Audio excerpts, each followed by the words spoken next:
Here we go.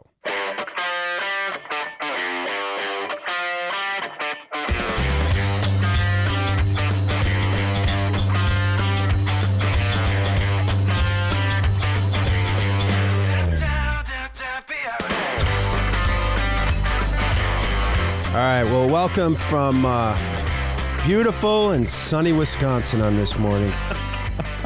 How ironic. It's September 13th, 2022. Welcome aboard, everybody. You're listening to the Crushing Iron podcast. This is episode 616. Yes, it is. It's I would say back and better than ever, but definitely back and warmer than ever compared to this last weekend. Yeah, I know, man. It was a little chilly out there. A little chilly. We'll definitely be getting into all things Ironman Wisconsin and the weekend in general today. Maybe even a two-parter because it was jam-packed. I do want to lead off with one of the more important news bulletins of the week that I think for the first time in maybe 10 years, my Tennessee Vols are ranked and my Dolphins are 1-0 all on the same weekend. I mean, I really couldn't be happy from a football perspective. My Vols, or the Patriots lost to my beloved Dolphins, and the Vols are ranked. So something in the world is going right. It didn't feel that way on Sunday up in Wisconsin, but when the Badgers lose, the Packers lose, it was doomsday conditions for pretty much all things Wisconsin and all things Madison on Sunday. Anyway, let's move on to the race. Let's move on to a little bit of a brighter side. Before we get into the race, first time tuning in, welcome. We appreciate you giving us your time. We know you have quite a lot of options in the triathlon podcast universe and just podcasts in general. Your time is very valuable, so we appreciate you tuning in today. We'll cover it all. We do swim, bike, and run specific podcasts. We'll do a lot of race recaps like today. We'll also do some race previews. But for the most part, Mike and I as coaches, athletes, best friends, we just sit back, relax, have an open, honest discussion about what we're going through in life as human beings, but also as coaches and athletes ourselves. We also talk a lot about what our own athletes are going through. Mike and I both work with a wide range of athletes all across the globe, from beginner level triathletes looking to their very first sprint or even a 5K, all the way up through elite level amateurs trying to get back to Kona, and everyone in between from all over. The majority of our athletes are here in the U.S., but we do work with quite a few athletes all across the globe, and we use the feedback loop we have with them and Training Peaks emails, text messages, and the like to drive the discussion of the day. We also frequently go into our Facebook group. You can search that, Crushing Iron Group. Answer one simple question. We'll let you right in. It's a lively bunch, a lot of great people in there, and a great resource. So if you're in there and you have questions, ask them. Don't just sit there and lurk. Be a part of the community, because there are some really amazing people in there, just kind of like the athletes we work with, seasoned veterans and also beginners, and then everyone in between. So utilize that group for as best you can. And we'll occasionally go in there and do a Q&A. But that's it. We don't do sponsors. We don't do ads. But we do have an agenda, and that's to keep you happy and healthy in your endurance sports journey. Yeah, a lot of great people up there. I mean, these first things first, I think when we get together and there's a big team event like that, it really just hits me hard how many great people we have on this team, and just how many friends are made. And, we just sat around in the lobby. We did a lot of hanging out. And, of course, obviously most people were there to race, but just the friendships that are built, that's really what I take away from this weekend the most, This weekend was truly that wide world of sports open, the thrill of victory, the agony of defeat kind of thing. No kidding, I mean, dude. It was just, it was brutal out there, man,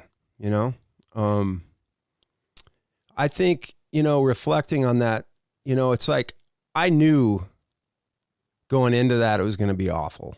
I mean, yeah, we say don't check the weather, watch Netflix and all that shit, but I was checking it a little bit. I was just looking for a little break, man, when it got to Saturday night and it was 100% chance of rain like all day. I'm thinking, okay, well, it's 100% chance it's going to rain, but that doesn't mean all day, right? Well, kind of did, but, I was nervous.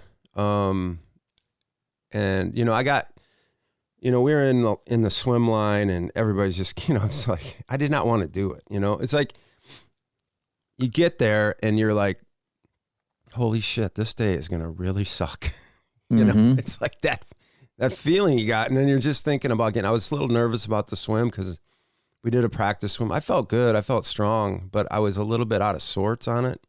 And I'm thinking, shit, that seems long. And I even told you, I was like, man, I got to get my head wrapped around 1:30 or whatever. You're not confident.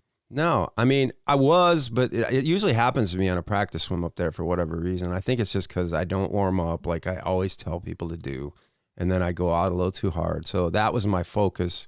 Standing in line, I was just breathing and breathing and breathing and trying to chill out. And, you know, honestly, I got to give Mike Riley some credit because he came out from the tent and he was walking through everybody, high-fiving, and just kind of like, you know, he was shaking his head too. He goes, I can't believe it's going to rain all day. He goes, it's not going to stop. But, you know, he was kind of encouraging to everybody, and I think people enjoyed that. So, yeah, I was just breathing and trying to relax, man, because you know, you just got, that day is so big, and then you knew it was going to really be rough. And to get your head wrapped around that is very difficult. So for me, the swim was just, it had to be easy, you know, because there was nothing else. I come out of that swim a lot. I'm just really kind of tanked, and I knew I couldn't afford that. And I went into it with a real kind of relaxed approach and took my time, got in the water and just sort of kind of breaststroke for, you know, about 30 seconds or so, and then just eased in. And I found it. And I know you know this more than, I mean, but like sometimes with me, the swim can like go, like my body won't cooperate or something, and I'm just not swimming right. But I was feeling it, and I just tried to stay there. And it ended up being I PR'd my swim up there by like 8 minutes. I know. It was unbelievable.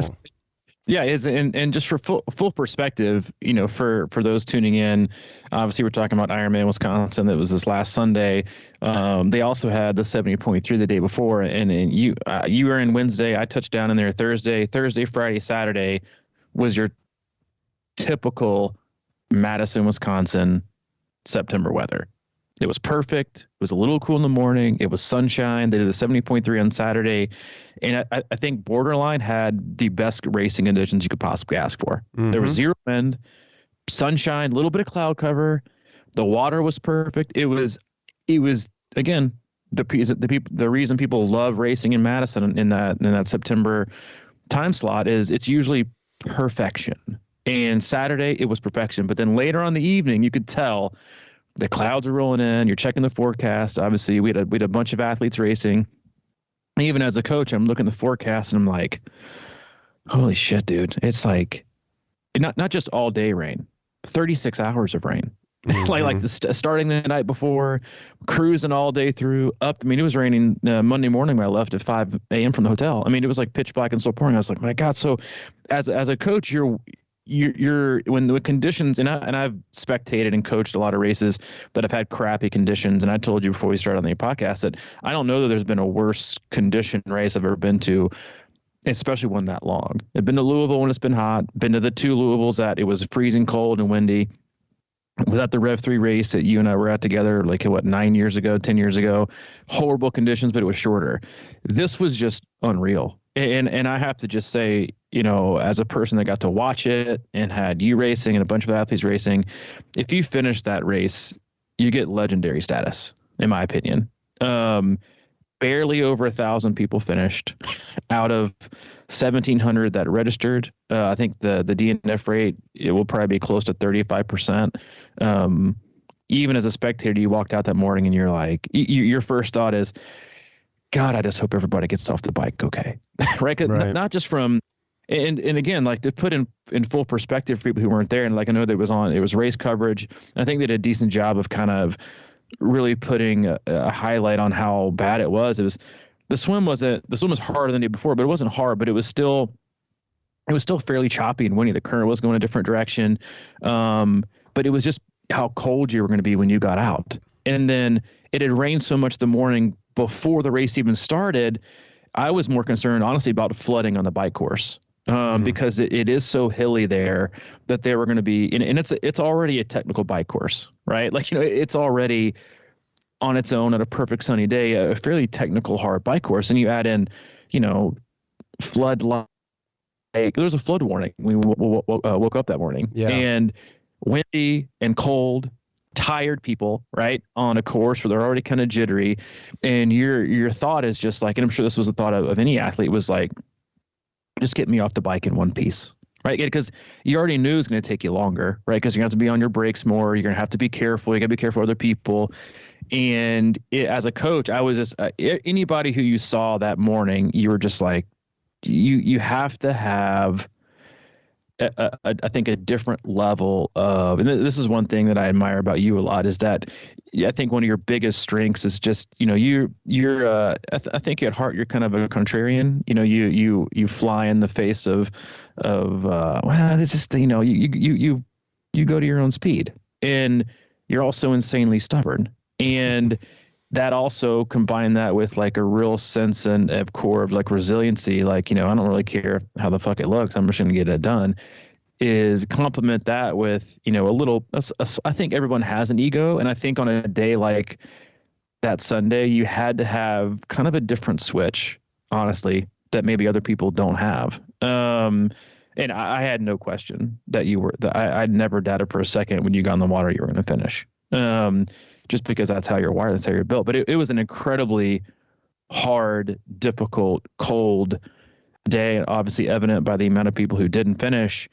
And just knowing that you're probably not going to PR, it's going to be a long day, but you still got in the water and you still got started. And so again, like, kudos to everybody that even got out there and obviously made it through the day, but even got out there and gave it the whole good college try. It was brutal. And yeah, you came out of the water, watching and spectating, the conditions didn't look too hard, but the second loop's already stronger. And there you come. 2 days before, I got to get my mind wrapped around 130. Here you come, popping out of the Ironman swim PR of 115. Yeah, I mean, I knew I had prepared for that swim. This is the most I've swam training wise, like distance, long swims and things like that. I knew I was strong. And actually, if I'm honest, you asked me the day before for a prediction or 2 days before, and I didn't want to go there. And it wasn't really about the weather. I was just kind of like, well, I had kind of a short build, but I kind of had a quiet confidence about maybe, at least doing what I did normally, maybe like a 12-hour sub 12 thing.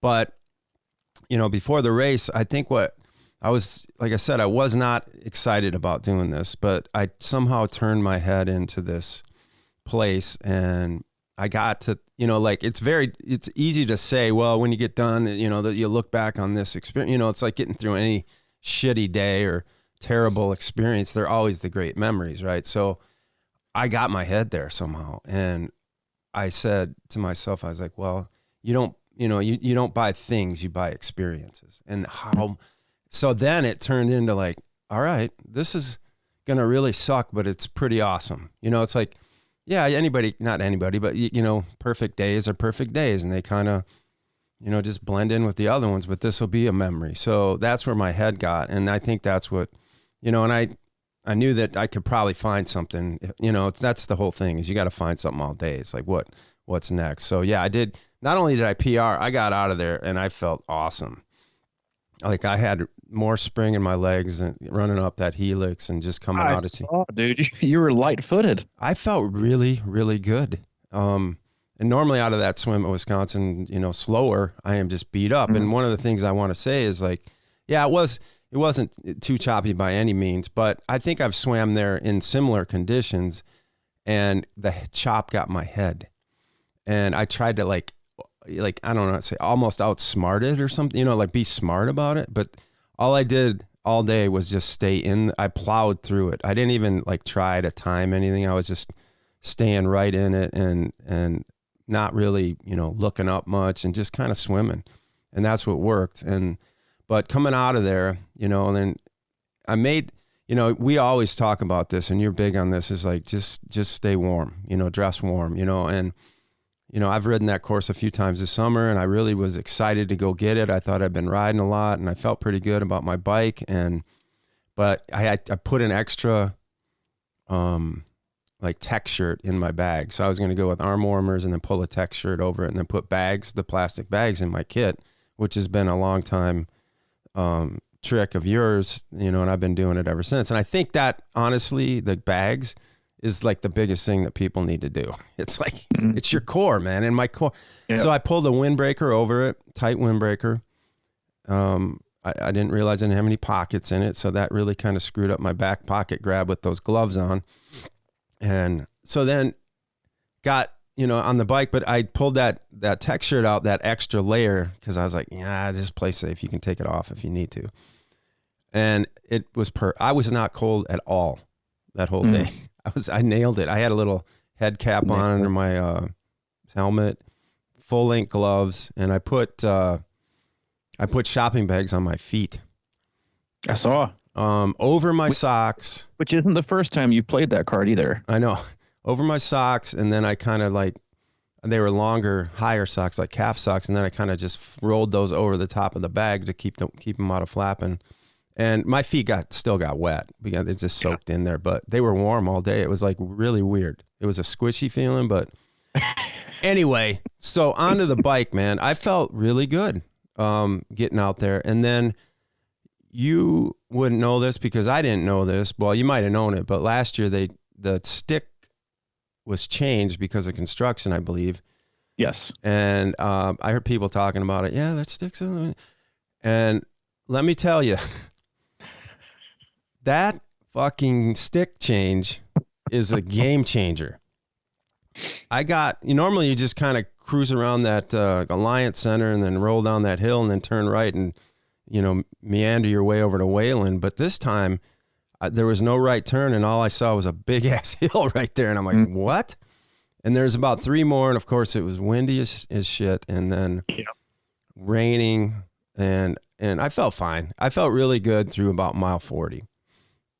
And, but I kept looking at my speed. Dude. And in my head, I've usually ride that course in 18 and a half or something like that. And my last race is roughly 6-hour ride. And, I'm at mile 40 and I'm looking down and it's like 15.6.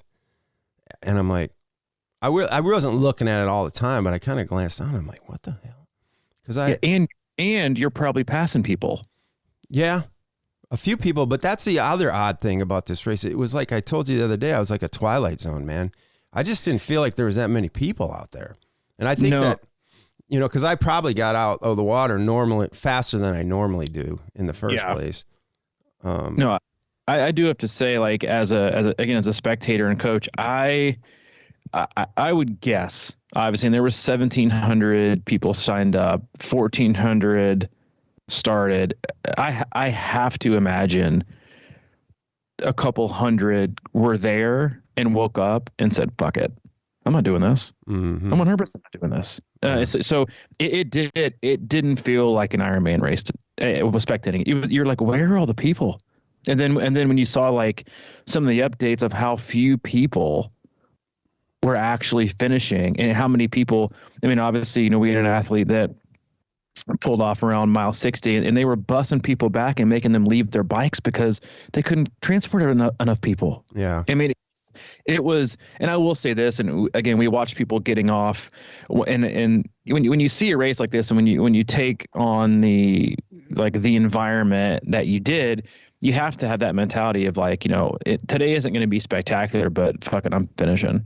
And again, like that's such a great attribute to have, but I saw people, and I think I said this to you like at Louisville, you saw people coming out of transition. And what I told some of the athletes that we were spectating with is I said, what you want to see today is an 8 to 15 minute transition. Like you want people to take longer today because you want to make sure they're taking the time, they're getting all their clothes on, because all you needed to do was stay warm. You had to stay warm or it wasn't going to matter. That was the goal. Swim steady, as I told our athletes, swim steady, bike safely and stay warm, and then be able to run as best you can. That was it, because as soon as you get cold, it's over. It's over. I mean, I don't know what podcast it was or why it came up a few weeks ago, but we said, more people drop out of races because it's cold than it's hot. And I saw people coming out of transition of T1 dressed like it was a regular day. No socks, helmets, no arm warmers, wet tri-kit, helmets. And I immediately just thought, you're done. You're done. Mm-hmm. You're done. You're 100%. I mean, you saw pros dropping out like it was nothing. Ben Hoffman, tough athlete, tough racer, dropping out. Andy Potts, tough athlete, tough racer, dropping out. It wasn't because they aren't fit. It was because it was fucking cold, right? And that's like one of those decisions you have to make, which is, again, it's like doesn't really fly in the face of most triathletes. It's like, they got to care how I look, got to care how aero I am, got to care how, how I'm, racked and ready. You saw people take their time, like yourself. You don't give a fuck how you look on your bike. You just want to be warm, right? And another athlete, John Heath, I said, have you defrosted? He said, I never got cold all day. Total opposite from other people, just totally decided to, I care more about what I'm wearing and how I look than actually having a good race today. And it's been into it ill prepared, right? It's like you can always, it's like, something your mom always tells you when you're growing up. It's like, layer up, you can always take off layers, but you can't add any. And I saw so many people heading out, and I'm just thinking, how are you not freezing already? Because you get out and you're just, and I don't know if it was better or worse that they had you guys in the ballroom, because you go inside, it's dry, it's probably warm. You're like, this feels good. And I said the same thing coming off the bike. I was like, again, what you want to see is an 8 to 12 minute transition. Get warm, dry off, and go. Anything over 12 minutes, and what they're doing is thinking. They're thinking, do I really want to get out there again? Do I really want to do this? Because good God, it feels so good to be warm, kind of like it feels so good to walk. And you going back to your 15-mile-an-hour comment, as a coach, you look at those split times and you're thinking, totally. I wasn't shocked because I knew you guys had to ride safely. But you think about how much extra time it's putting on to your overall time for what you prepared for, and how much, and not just your overall time. Like, let's say you're an 11, 12-hour guy like you are, you're adding another hour onto just the bike. Yeah. That's an 10% increase of time to be on the course. And we're not talking about 65-degree weather here, folks. We're talking about an extra hour and 10, hour and 15 minutes out on a course in the least ideal temps possible, right? When your body is asking you, it's harder to take in fluids and consume and digest calories when it's colder. Okay. It's just fact. And you're also going to be out there over an hour longer, right? So even from a bike ride standpoint, let's say you're going to ride a 5:45, you're going to be out there for 7 hours, 20% increase in time, right? So you got to talk about taking the right amount of fluids, taking on the, and then it's so much harder to take in your fluids because your guys are probably worried about crashing, right? You got to worry about people around you. You got people, worry about slick asphalt, turns, corners, brakes. Oh, and I got a drink now, and oh, can I even feel my hands to grab my bottle?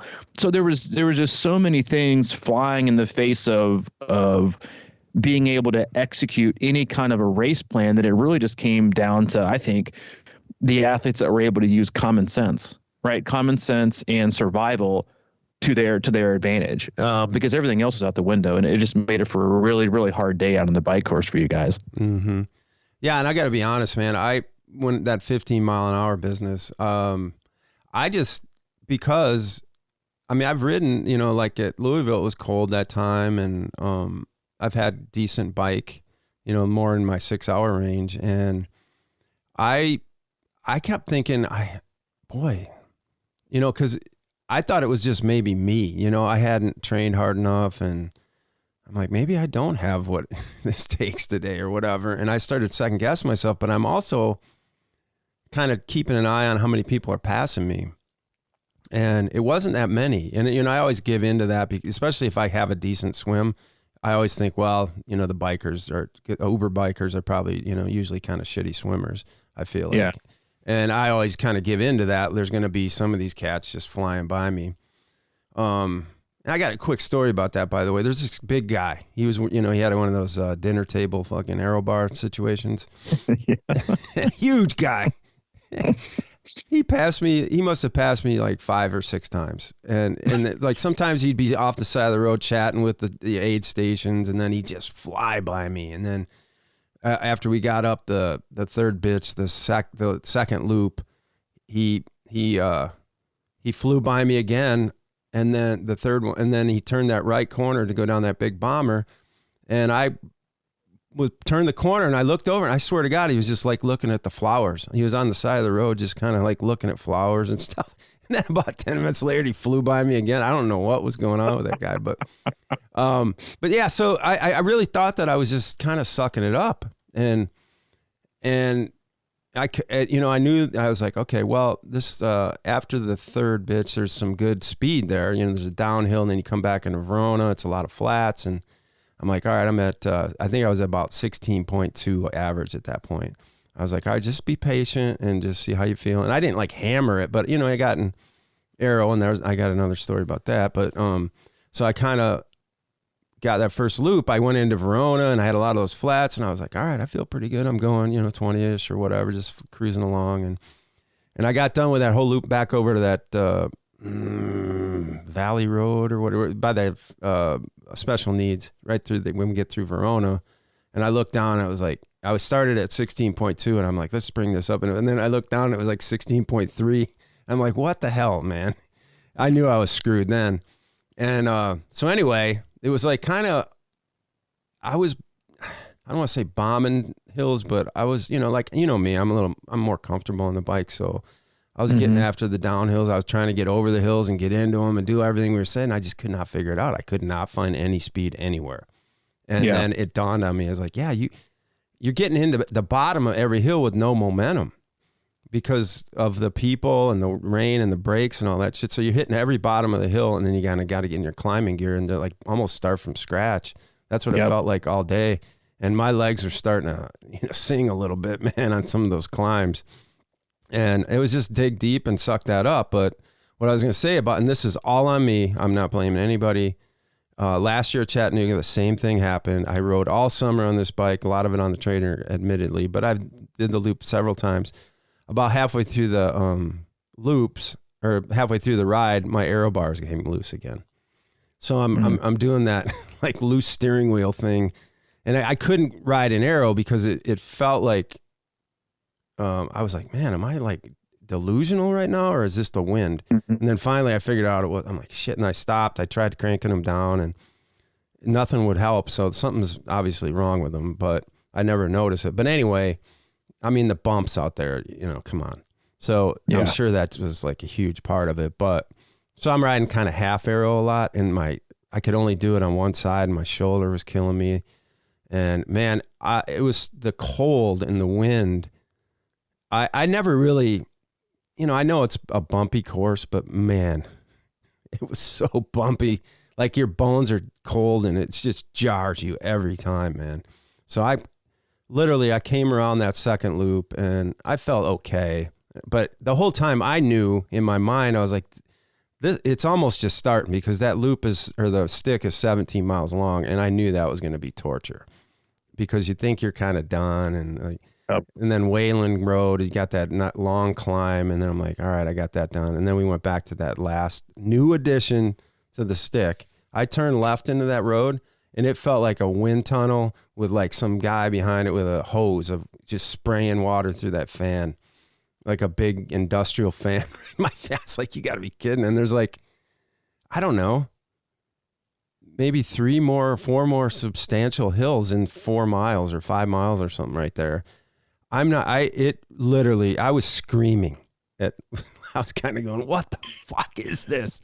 I was like really in a dark place, and almost brought to tears, man, honestly, because it was just so bumpy. And I couldn't be an aero. So I was in my wrists were killing me. I couldn't even shift, shoulder, the whole 9 yards. But yeah, it was a dark place there, man. That last, I don't know, when I came out of that bike path, the walking path onto the main road to come back around the lake, normally you're just relieved and like so excited to get there. I was like 110% focused. It was like everything I had just to get back there. Though it was like 2 miles of hell.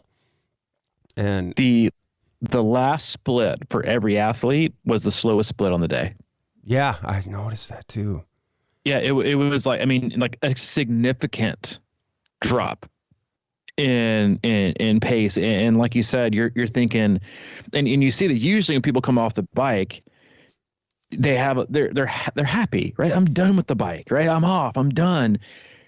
I saw two guys crying on the run course as they were running. And because you could just tell that there was no respite for people that on the race day, because you knew coming back, when people come back on the bike, like, I made it, I'm done. Now I've got this, not like running 26.2 is fun, right? But it does seem like a little bit of a repreve, right? Because you're done. But and you could tell when people were coming off the bike, it was the opposite. It was, you've been in this dark place for so long.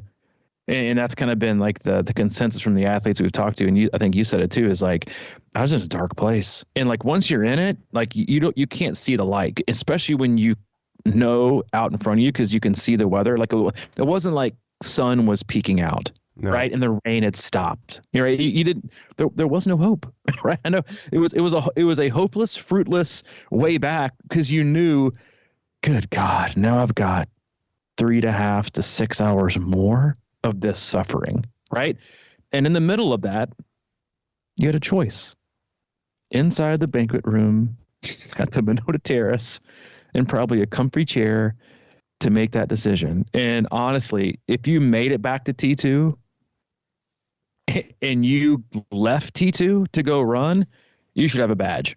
A badge that said, I left T2 in Ironman Wisconsin, on my own volition. Like, I made the choice to leave, because honestly, I think T2 was the hardest part of the race for every athlete that did that race that day, because you had to make that choice when you were forced into a position of comfort and cover from the day, to where you could easily, I'm sure there were people, and when you went in transition, that were just not going back out. They're like, I'm done.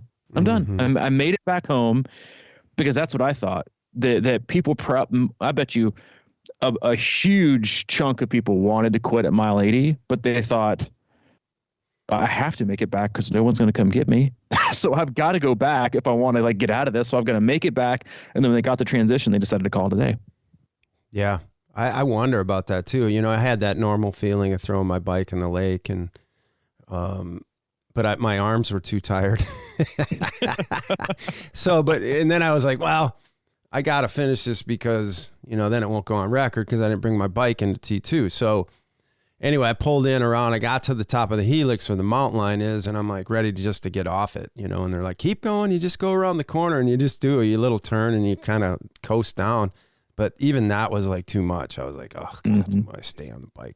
I get down there and I unclip, and I just stood there straddling the bike, and the guy's like, all right, I got it. Get up, get going. I go, dude, I need a minute right now. I just stood there probably like 30 seconds or something. And then it was kind of all I could do to be like, all right, how am I going to get my leg over the bike without right now? Falling over slow motion. And then I just sort of walked. I walked away, and I hadn't had that feeling. I think the first time I did this race, my first ever, I know I had a oh my God, how am I going to run feeling? And I had it, and I just kind of slowly walked into T2, got back in there. Like you said, there's some comfy chairs and all this stuff. And I looked around, and it was like a country club in there, man. Dudes were just kicked back. They were serving hot water with lemon in it, and dudes are just, sitting in towels and shit in comfortable chairs. It was like Boca del Vista, really. It was kind of like just a little atmosphere in there. People were not in a hurry at all, man. And it was just very comfortable. And I had all this stuff I had planned to carry with me, and my run situation, I just kind of said, fuck it. I didn't change anything. I just kept, because I was, like I said, I was warm. That was the only saving grace I had, is that I was actually unzipping my windbreaker when I climb, because I was getting a little hot on some of those climbs, and then I would zip it back up the top because I would get freezing. That's the other thing, is the freeze and downhills, the ups and downs and all that stuff. And I mean, and honestly, man, I was thinking about this versus Louisville, and that day was very similar and rainy. And I just think when Wisconsin's course is just so much more unrelenting, man. It's just the roads and the constant ups and downs. I mean, Louisville's kind of got longer climbs. It's got similar elevation, I think. But I do think this was a tougher day by far, you know. Well, I would agree that the roads are rougher and the downhills are steeper at Wisconsin, which makes you more cold, like you said. And it was, and plus it was just it was very hard to keep a steady power, right? Even in Louisville, of course, you could still keep a pretty steady power. Like, you know, there was, you know, but because it never poured down rain to where you're having to brake for safety and then start over from scratch every single time. Yeah. Right. And again, like you that takes out of you, the cold takes out of you. You can't generate as much power. You don't feel as good in your legs when it's cold.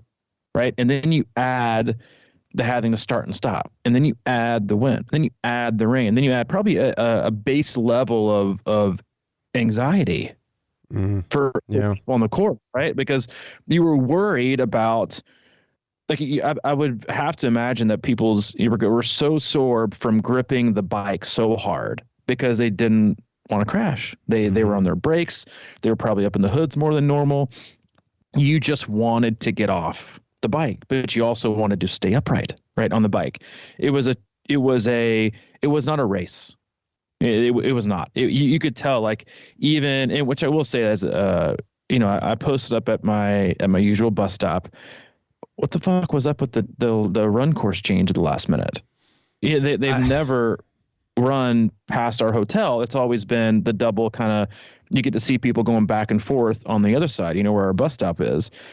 That wasn't the case. But every single person you saw, it was like the first 3 hours of spectating you guys on the marathon was like the usual 9 o'clock to midnight shift. Mm-hmm. You saw one person every once in a while. Every once in a while. There was barely any people out on the course spectating for obvious reasons. It was cold, it was windy, it was nasty. But I was like, where is everybody?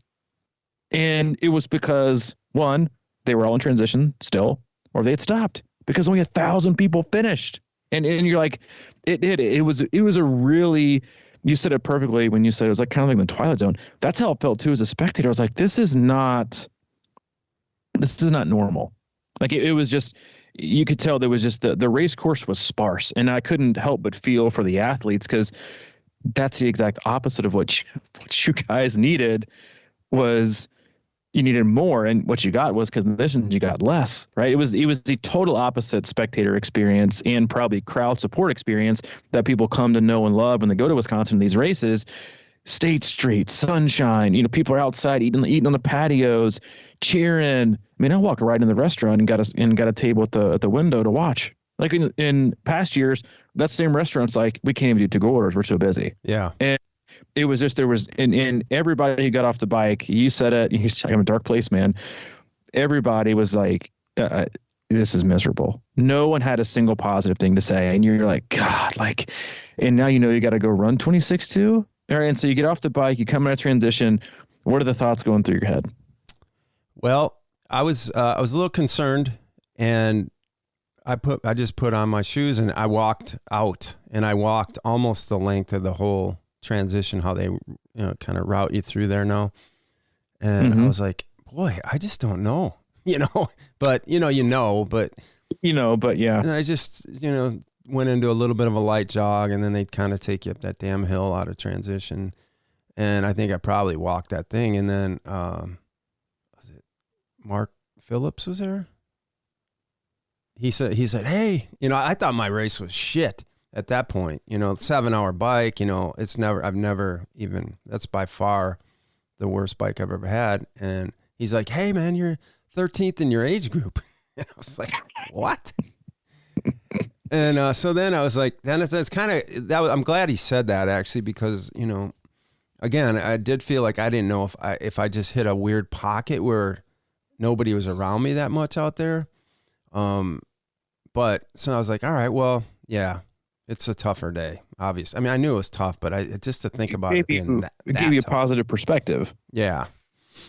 And so I got that going, and I just started running, but I knew I was really thinking I wanted to, take the first few miles slow, and I didn't have a choice really, but I did it and I felt all right. I'm like, all right, well, this sucks. And then every once in a while I would, try and just, wake them up and see what I had. And I just didn't have it. So at some point I was just like, like you said, it wasn't really a race. It was sort of a battle of attrition at that point. It was just kind of like, how do you get there? How do you get there, man?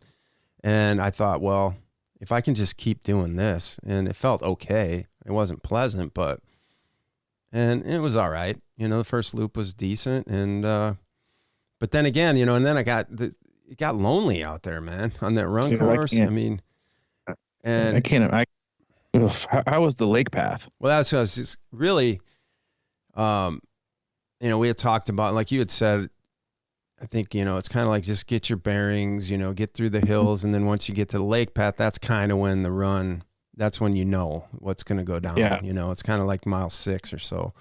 And I got to lake path the first time and it was fine. It was muddy and sloppy and all that, everything about it. And I kind of just went through it and kind of tried to keep where I was at. And I just, again, for somebody who, even though last year I didn't, maybe I'm just getting older, man. I don't know. But I've run 9 of these, and I think 7 of them I've been around a 10-minute pace, and that was just like out of the question.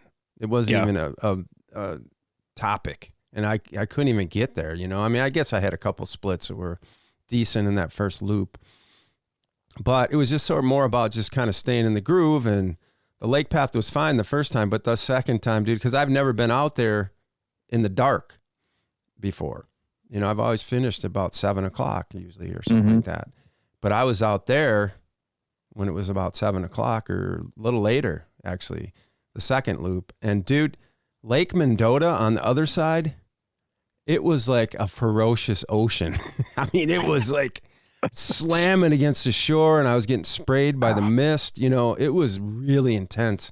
It was kind of cool actually, but it was dark. And I was dark, man. And I'm going down this path and there's nobody around, and it was pitch dark. You could barely, it was almost like just like a moon glow. That was about what you had off the water. And it was just angry waves just crashing in. And there was a point when I was like, why can't this thing just swell up and take me away right now?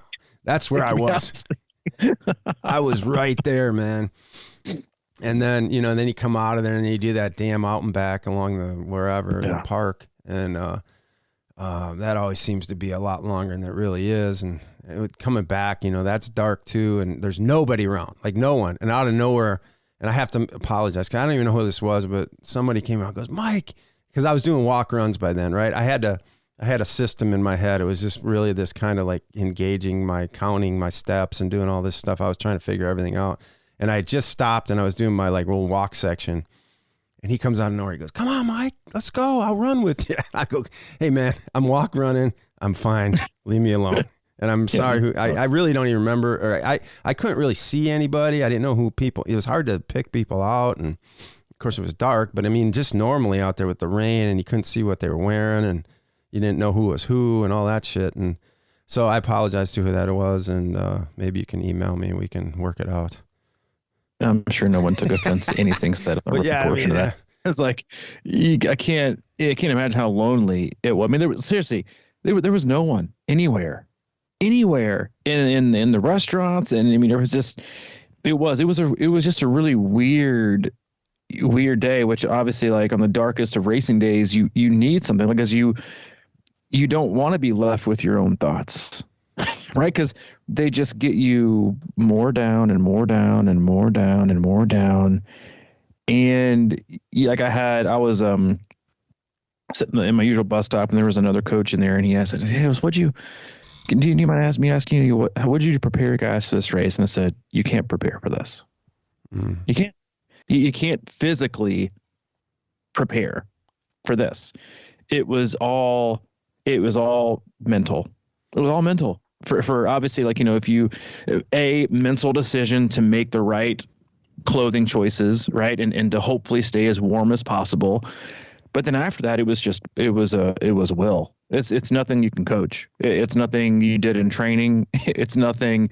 It was 100% all a choice from the athletes, that was, I'm going to finish no matter what, and then / I'm going to, dress warm enough, and I made some of the right decisions. And even then, sometimes your body's just going to say, yeah, you just don't have it, and I couldn't help but think, and again, like, you can take this however you want to, but it wasn't a day for the lean mean. Like it paid to have a little more, circumference to your figure on race day. Cause it was just so fucking cold. Yeah. I mean, there were people shivering. There were dudes that I've seen race in the 9s, bent over on the first lap, just like suffering unbelievably. And you couldn't think, is that because they weren't fit? Just because they got too cold and their body was shutting down. And sometimes you don't have a choice, right? Sometimes it's not up to you.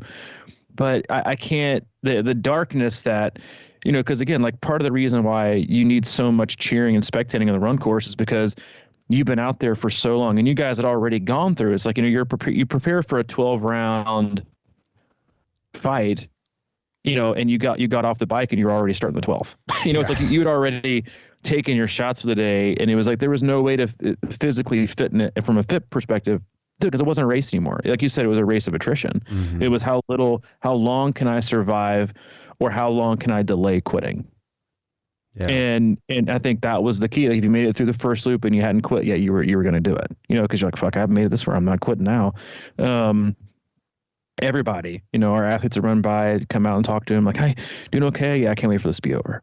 I can't wait for this to be over. I'm in a dark place. This is miserable. I hate this. This sucks. You're like, all right, sweet. So let's keep going. It's like you nothing you can say at that point is gonna, like, if it's sunny outside, it's feeling good. There's people out. You're like, just you go with the energy. You got this. You're like, yeah. You're probably right. This probably is suck. Just keep moving. Just keep moving and stay warm, because that was like when people ask like, how is it? And I said, the biggest, the only thing you can tell an athlete is keep moving at a pace that can keep your body warm. Because once you started to walk, it was over. And you couldn't run long enough to get especially if you didn't dress well enough. If you A, didn't dress well enough, and then B, you couldn't run long enough or hard enough to get your body and core temp up, it was over. It was over. There was nothing you were going to be able to do to fend off getting too cold and not want to quit and stop. It was about, attrition and a tire. That's what it was. It was about, that's what all was race day was about. And it was fascinating to watch, and also still see, how well so many people did, in the face of such, obvious adversity, that it wasn't like it swooped in on the run. It was, you knew it when you woke up at 4:00 and you looked out the window, right? You look at the forecast, there were no breaks. Because like looking at the radar, I think like it just sat on top of the city. Mm-hmm. It just sat. It was like we were on like the far west side of the storm, and you're like, God, if it would just move actually like a normal path and like go west to east, it'd be gone. Mm-hmm. But it just went like north. It went north and like barely a little bit east and just sat there. 100% rain all day long. And so I have to imagine that was like, God, this is going to be all day. And you get on the run course, which is the hardest part. You come back around for the loop and you're like, and of course they make you, just like Louisville, they make you run by the finish line. Yeah. Just start the second. And then you get to see the terrace, and probably worse for you because you got to run by your fucking hotel. You're like, God, I'd love to go inside, go my grab room a hot key shower. Right? I carried my room key just in case. No, I didn't. Yeah, I had no idea they were going to route us that way. But yeah, man, it was. I think this kind of puts it in perspective a little bit. That was 2 hours slower for me than my normal time at Wisconsin, which I've done 3 times. Mm-hmm. And that was my highest age group finish. Mm-hmm. And I'm at the high end of my age group. So, take that for what it's worth. I mean, I was telling people, whatever that day was, if it was a nice day, it's hard to imagine that, it's an hour and a half faster, if it's a regular day, probably. I mean, that's the way I look at it. And it's just amazing. Like to be able to know that kind of thing, that weather just completely changes everything like that. And we always talk about it, like on a perfect day, you can set your sights and be a little more accurate. But I was so far off. It was disturbing, and then I'm running through Camp Randall the second time. It's dark. Nobody's in there. And I'm looking around and I'm like, the badgers completely choked yesterday right in this place. And I'm looking around for signs of, like, I don't know, something. You come out of there. It's like this. It was just weird, man. I just don't understand. I do. Well, 1,700 people, I think, were registered roughly, because that's how many bike numbers I saw in the thing. But I don't understand how they call that a sellout. What's that? They just stop registration and then they post sellout, or whatever. I don't know. There's a lot of confusing things, and I do want to know, when I was lining up for the 70.3, I did hear, or maybe somebody say, like, there was 18 people signed up for both the 70.3 and the full. Mm-hmm. I'd love to know if anybody finished. Yeah, I would too. Because if you're doing both, you wake up the next morning, you're like, well, I woke up on a different planet. Yeah. No, like, you already got to screw this anyway. But yeah, I thought I'll be very interested to see how it plays out next year. Yeah. I will say, from all the athletes we had that did the 70.3, every one of them had great things to say about the course. The new bike course. Yeah, they absolutely loved it. Which I wasn't expecting, to be honest with you. They did make that last minute. They originally had it was going to be a one loop around the lake. Then they made a change, I think, because of volunteers, and made it like, a couple out and back. I think they actually made it harder, and more spectator friendly, but harder. And then you make them run up the fucking helix at the end. You're like, oh my God, like, way to just stick the knife in them. But the aid stations were shorter. And so yeah, I think there's a lot of issues they got to work out. I can understand why they changed it last year from, I think the biggest complaint here was, that there wasn't enough separation on, people didn't know who was racing what. I'm like, who cares? Yeah. Like, in my opinion, if you're going to put on a race, obviously it's more expensive to do 2 days. Has to be more expensive to do 2 days and two different courses. You want max volunteers, and you want the most amount of people on course as possible at one time. A, for exposure. B, because more people mean more spectators, and more spectators make a better experience. And so I'll be very interested to see how it plays out next year if they continue the 2 day thing. It was just a weird weekend as a coach, and then a person who was kind of up and race. You kind of forgot what day your race was, because you assume it's on Sunday. Like, oh man, Saturday I got to like move things up a day. It's hard to get things in order. There was less volunteers. They obviously made some last minute course changes, on for everything, except for the swim. I'm still a huge hater of the 2-loop swim. I don't understand it for the full. I would just don't understand it. I think it's actually more dangerous. Yeah, I don't get it. I think having people swim on top of people, and I think it's crazy. And it's like, hey, can we have, one giant lane, or can we have, a left lane and a far right lane, slow people, fast people, middle people, and like, let's shove them all together. Yeah, I think there's a lot to be worked out. So yeah, I'll be interested to see how they felt on the separation. But I mean, if you're going to call it a sellout at 1,700.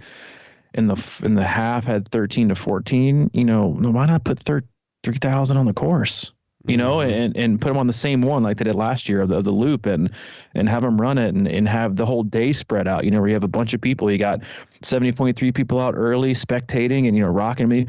We went to our rooms because we knew the bike course was going to take you guys so much longer because of the conditions.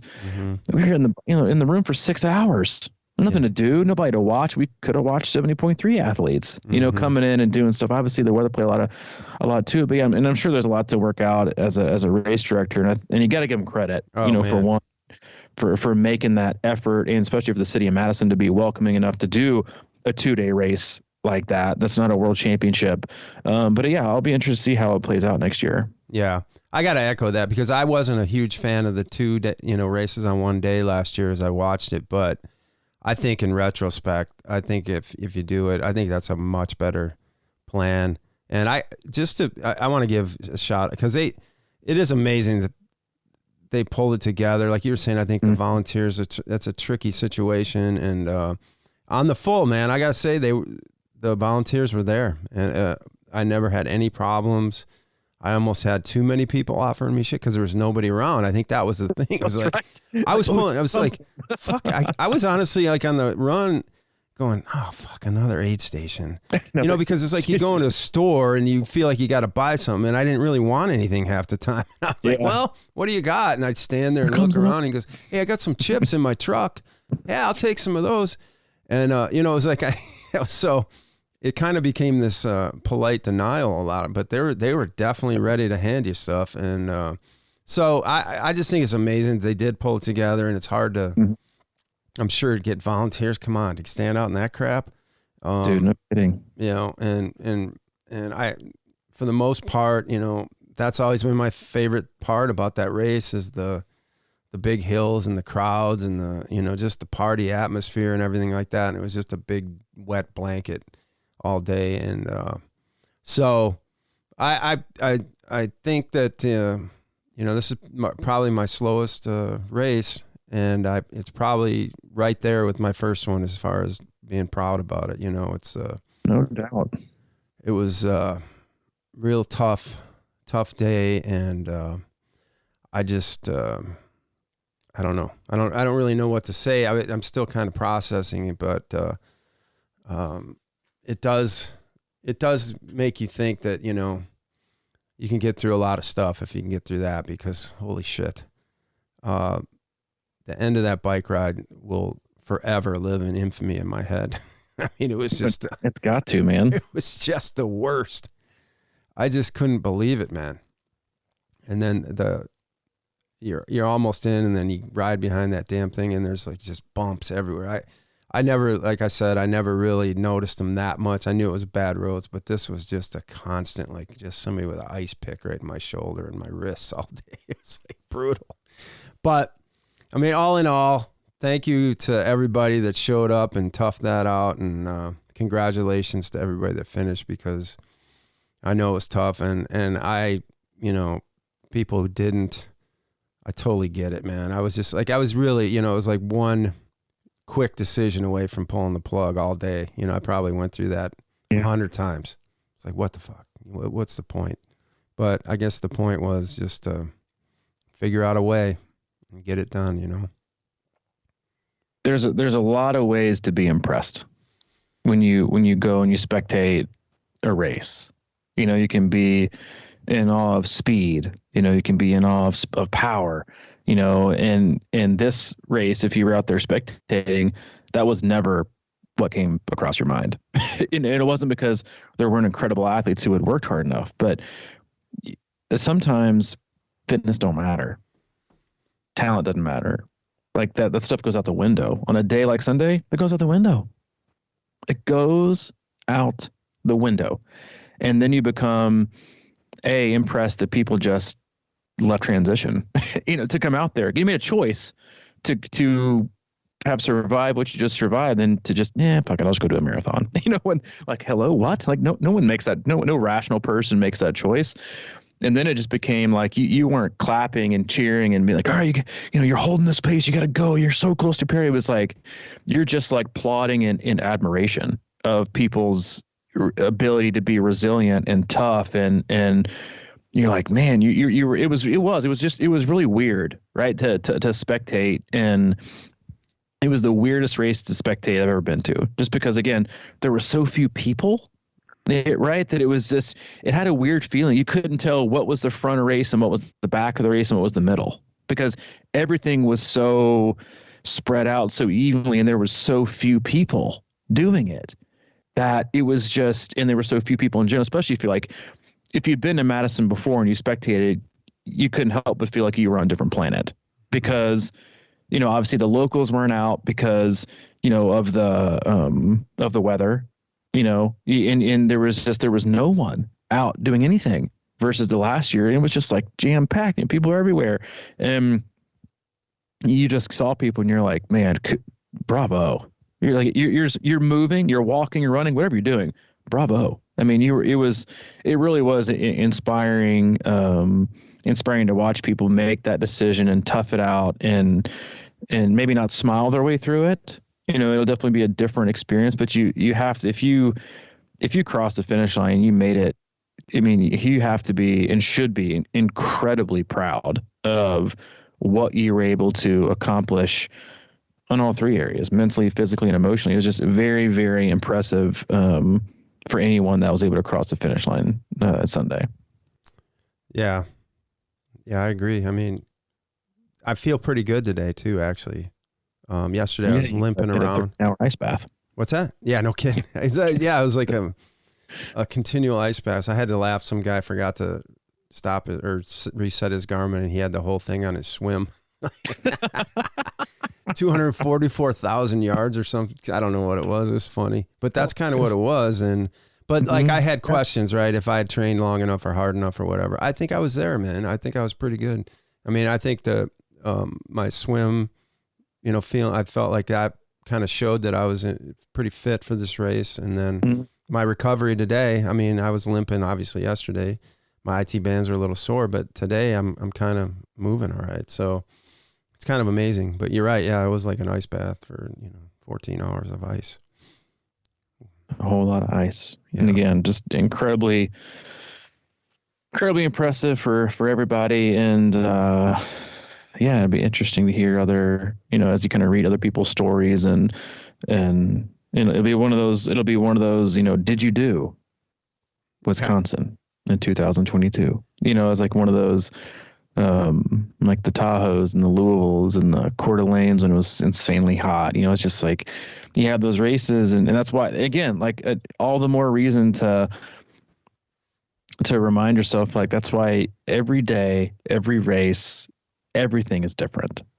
It's like to try and compare your previous times on the course, that one is just like irresponsible and unfair to yourself. That's why it's all different. You have to look at everything as a one-off, because it is.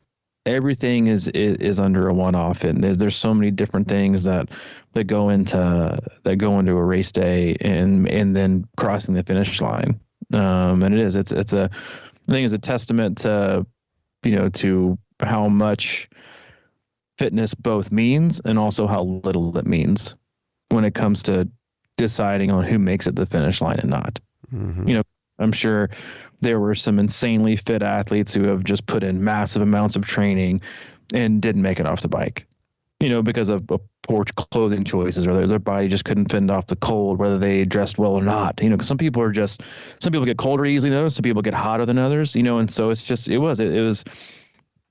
I think every athlete had to have a little bit of luck and a whole lot of toughness to make it through that race day. So again, if you did, props to all of you.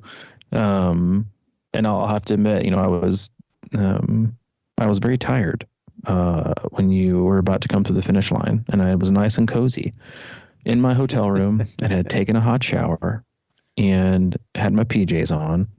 And I was like, I got to make sure I'm out there.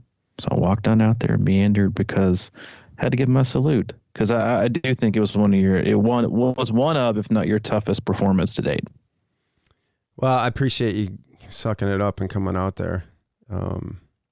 Yeah, it was the good news is I had 2 miles left and I was doing about 15 minutes. So you had about 30 minutes to get ready.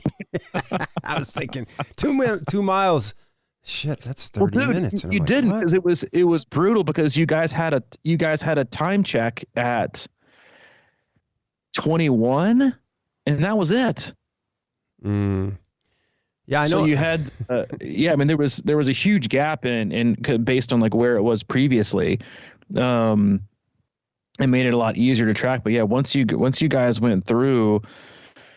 What was it? Yeah, you guys went through. Yeah, once you guys went through checkpoint 22.9, there was no other checkpoint till the finish. Oh, so we had about a 5K to somewhat kind of predict your when you were going to arrive. Yeah, it was like an hour. Yeah, that's exactly. But you didn't know that. You didn't know, so you had to kind of just make sure you were at your spots and make sure you kind of caught people when you could catch people, because it was the opposite of how it was the previous year. And I do have to say, one of my fastest run splits was mile 22, which is pretty weird. It is, right? Yeah, 10:13s. Yeah, that's weird. Maybe I had more in me. Maybe I left a lot on the course. Yeah. Anyway, Underbiked, man, totally underbiked. One quick thing about the pro though that won it, 8:30. What the hell is this? Unbelievable, dude. That dude. All right, nice job, man. He passed me. Dude, up. I mean, and for a quick story for those of you. I mean, I would guess most people who just got into the sport know very little, if anything, about Brent McMahon, but he has been a pro for a long time. He was like one of the very first pros I ever heard of. He's been with his coach for 20 plus years. Wow. 20 plus years. Lance Watson is his coach, and I actually think I heard like there was like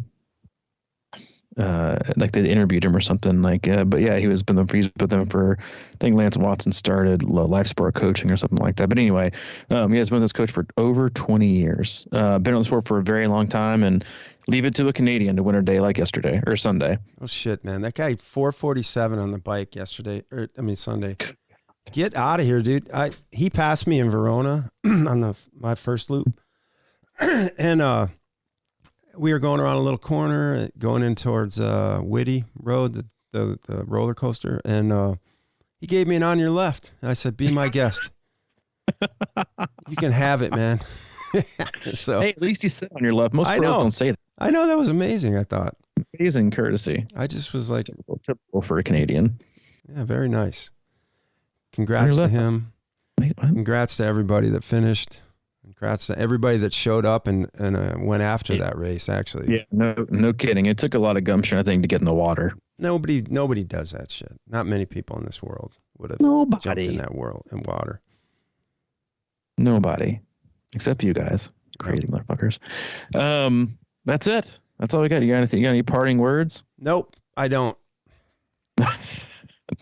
I mean, I'm gonna probably post about some of this stuff, but because I think it's worthy, it's kind of got me a little intrigued to start writing about this stuff again, because I did go through so many mental ups and downs, and again, it's about the experience in life, and so just keep plugging away, man. It's a hard sport, and days like that make it even harder, but that's why we get in it. Yeah. A lot of lessons for sure. And again, congrats. As always, go to our website, c26triathlon.com. It's our one-stop shop for all things coaching, camps, and community. If you're looking for coaching the remaining of the year and next year, check out our coaches tab and click on the coach that's right for you. As always, if you need anything from Mike, he's available, CrushingIron@gmail.com. And if you do email him, give him some time. All right. He's de-thawing from the race and relaxing, so give him a little bit of a break. If you need anything from me specifically, I'm at c26coach@gmail.com. All right, buddy. Well, I will catch you. I guess we'll be back at this on Thursday, but thanks. Appreciate all your support. Hey, man. Always, buddy. Proud of you. Thanks, man. I will talk to you later. All right. See you Thursday. Yeah.